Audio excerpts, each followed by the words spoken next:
thunderstorm warning for southwestern Champaign County, northwestern Clark County, northeastern Montgomery County, southeastern Miami County, until 7 p.m. At 6:07 p.m., a severe thunderstorm was located over Tip City, moving east at 25 miles an hour. Hazard, 60 miles an hour wind gusts and penny-size hail. Source, radar indicated. Impact, expects damage to trees and power lines.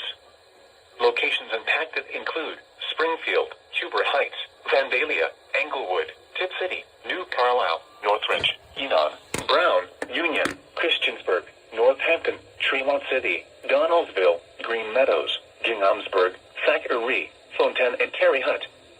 This includes the following interstates: I-70 in Ohio between mile markers 30 and 42, and between mile markers 45 and 56. I-75 in Ohio between mile markers 62 and 71.